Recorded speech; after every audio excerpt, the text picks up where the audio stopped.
समीक्षा। नागमती का विरह वर्णन। नागमती का विरह वर्णन पद्मावत की प्रसिद्धि का आधार है। यह विरह वर्णन विरही के मन का यथार्थ उद्घाटन करता है। यहाँ विरह वेदना छिछले स्तर पर नहीं बल्कि गहराई से मन को छूती नजर आती है। नागमती के विरह वर्णन की प्रशंसा हिंदी साहित्य में खूब हुई है।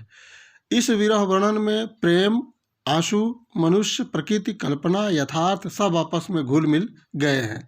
विरह व्यथा की तीव्रता इतनी है कि काल्पनिक लगने वाली बातें यथार्थ लगने लगती हैं। सामान्य तौर पर मनुष्य पशु पक्षी से बात नहीं कर सकता, पर विरह में सब कुछ संभव है। नागमती भंवरे कौवे से सहानुभूति पाने की आशा करते हुए कहती है, पियु सो कहो संदेशरा, हे भंवरा हे काग, सो धन बिरह जर मुई, तहिक धुआं हम लाग। नागमती प्रेम की पीर में इस कदर डूबी हुई है कि वह भंवरे कौवे से बातें करने लगती है। वेदना की तीव्रता ऐसी है कि वह भंवरे कौवे द्वारा अपना संदेश प्रियतम के पास भेजना चाहती है।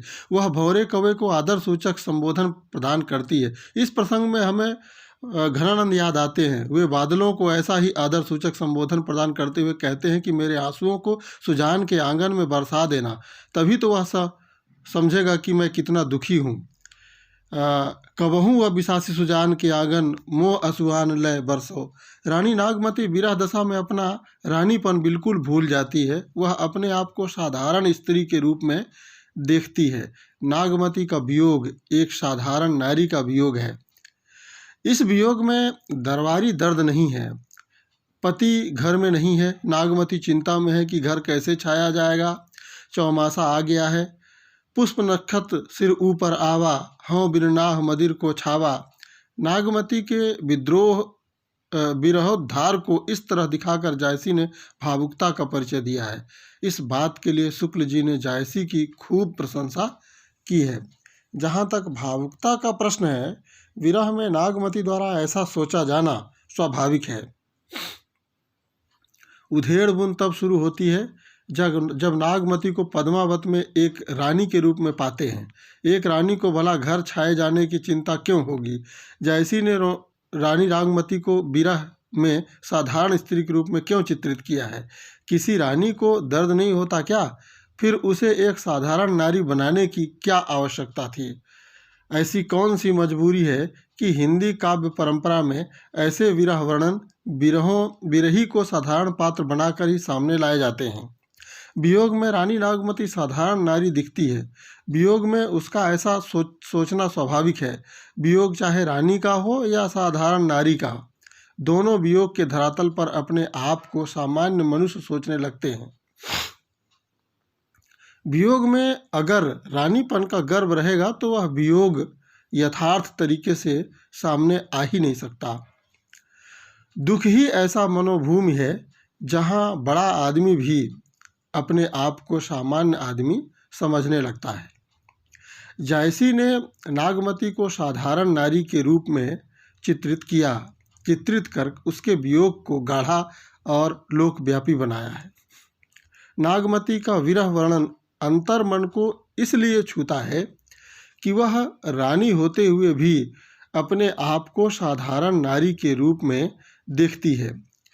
काव्य जगत में ऐसा करने की परंपरा रही है तो इसके पीछे दो कारण हो सकते हैं। पहला, पात्र सामान्य जनता की सहानुभूति का पात्र बने। दूसरा, कथा लोकव्यापी हो। नागमती रानी होते हुए हाय तौबा मचाती तो वह पाठकों की सहानुभूति उतनी नहीं बटोरती जितनी कि वह साधारण नारी के रूप में ऐसा करने में सफल हुई है।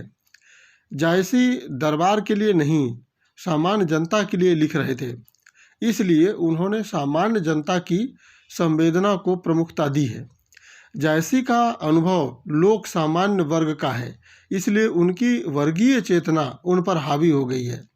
जायसी लोक कथा के सहारे पद्मावत लिख रहे थे। नागमती लोक कथा की रानी है, किसी दरबार की नहीं। लोक कथा में राजा रानी एक प्रतीक होते हैं, उनका व्यवहार जनता की तरह होता है।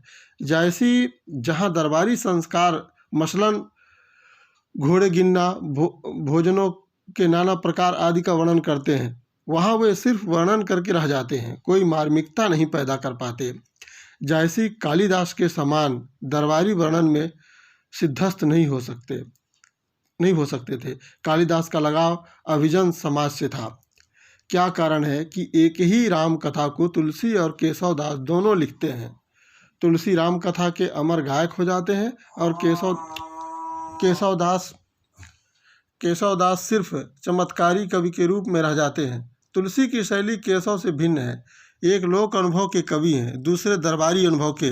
यही बिंदु है जो हर कवि के रचना संसार को अलग अलग संस्कार प्रदान करती है। जैसी नागमती की रानी के रूप में चित्रित कर सकते थे, पर वह चित्रण कितना प्रामाणिक और मार्मिक होता यह कहना मुश्किल है। जैसी दरबारी जीवन के बारीकियों से परिचित नहीं थे, जाहिर है कि वह रानी नागमती का चित्रण करते तो यह वर्णन मात्र होता। वियोग के पक्ष में देखें तो वियोगावस्था में आदमी की सारी भौतिक इच्छाएं मर जाती हैं, बस उसे अपने प्यार को पाने की चाह होती है। सच्चा वियोग वही हो सकता है जिसमें मनुष्य सिर्फ मनुष्य बचता है, सारी भौतिकताएं पीछे छूट जाती हैं।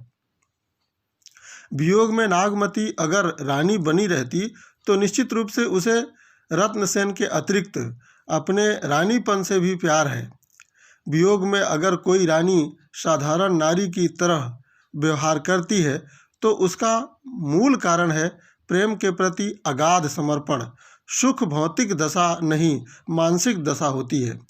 जो मानसिक रूप से दुखी है उसे दरबारी सुख रानीपन कैसे भाएगा। जैसी मानव मन का सजीव चित्रण करने वाले कवि हैं, इसीलिए विरह दशा में उन्होंने नागमती को साधारण नारी के रूप में चित्रित किया है। तो ठीक ही किया है। सुख में मनुष्य गर्व महसूस करता है। एक साधारण तबके के प्रेमिका भी अपने आप को राजा रानी समझते हैं, पर वियोग की आंच में सारी भौतिक ऊंचाई हवा हो जाती है। आंसू के सिवाय कुछ नहीं बचता है। जैसी के नागमती का वियोग सजीव तरीके से प्रस्तुत किया गया है। पद्मावत की कथा लौकिकता और अलौकिकता दोनों की छाप लिए हुए है। यही कारण है कि यह विरह वर्णन कहीं कहीं अत्युक्तिपूर्ण हो गया है, पर शुक्ल जी के शब्दों में कहें तो इसमें गंभीरता बना हुआ है। नागमती के दर्द में पूरी प्रकृति रोती जान पड़ती है। कुहुक जस कोयल रोई, रकत आंसू घुंघची बन बोई। नागमती की आंखों में आंसू नहीं, खून टपक रहे हैं। भौतिक धरातल पर यह बात अस्वाभाविक है। दुख का पारावार कुछ ऐसा है कि जिसमें पूरी पृथ्वी समाई हुई है।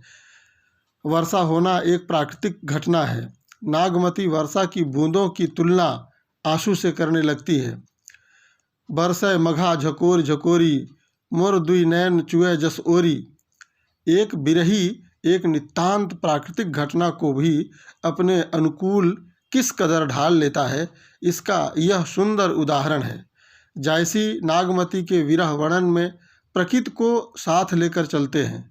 मेघ श्याम हो गया है, राहु केतु काला पड़ गया है, पलाश का फूल दहकते अंगारे हो गया है, यह सब सत्य है, पर जैसी इसका कारण विरह ताप बताते हैं। एक कवि अपनी रचनात्मकता की गहरी अनुभूति के सहारे प्राकृतिक सत्य को अपनी रचना के अनुकूल ढाल लेता है तथा उसे मनुष्य के सुख दुख से जोड़कर उसे सजीव चित्रित करता है। पलाश के फूल का लाल दिखना एक सत्य है, पर उसे जैसी नागमती की विरह दुख वेदना से जोड़कर उसे एक अर्थ प्रदान कर देते हैं।